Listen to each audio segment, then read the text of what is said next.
നമസ്കാരം, media vision വാർത്തകളിലേക്ക് സ്വാഗതം.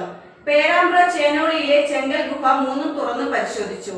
വ്യാഴാഴ്ച വൈകിട്ട് കോഴിക്കോട് പഴശ്ശിരാജ മ്യൂസിയത്തിലേക്ക് മാറ്റി. പേരാമ്പ്ര നൊച്ചാട് പഞ്ചായത്തിലെ ചേനോളി കളോളിപ്പൊയിൽ ഒറ്റപ്പുരക്കൽ സുരേന്ദ്രന്റെ സ്ഥലത്ത് വീട് നിർമ്മാണത്തിന്റെ ഭാഗമായി ശൗചാലയത്തിന് കുഴിയെടുക്കുമ്പോൾ കണ്ടെത്തിയ 3 ചെങ്കൽ ഗുഹകളും പുരാവസ്തു വകുപ്പ് ഉദ്യോഗസ്ഥർ തുറന്നു പരിശോധിച്ചു. ലഭിച്ച പുരാവസ്തുക്കൾ പ്രദർശനത്തിന് വച്ച ശേഷം കോഴിക്കോട് ഈസ്റ്റ് ഹില്ലിലെ പഴശ്ശിരാജ മ്യൂസിയത്തിലേക്ക് മാറ്റി. മൺപാത്രങ്ങൾ, ഇരുമ്പായുധങ്ങൾ, അസ്ഥികൾ, കൽബെഞ്ച് എന്നിവയാണ് 3 ഗുഹകളിൽ നിന്നും കണ്ടെത്തിയത്. Pazhassiraja museum charge officer K കൃഷ്ണരാജിന്റെ നേതൃത്വത്തിലുള്ള സംഘമാണ് പരിശോധനയ്ക്ക് നേതൃത്വം നൽകിയത്.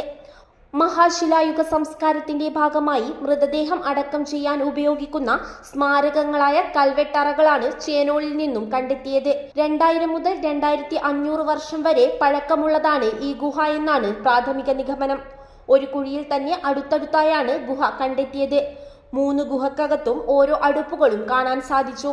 ഗുഹ കാണാൻ ദിവസവും 100 കണക്കിന് ആളുകളാണ് ദൂരസ്ഥലങ്ങളിൽ നിന്ന് പോലും എത്തിയത്. News bureau, media vision.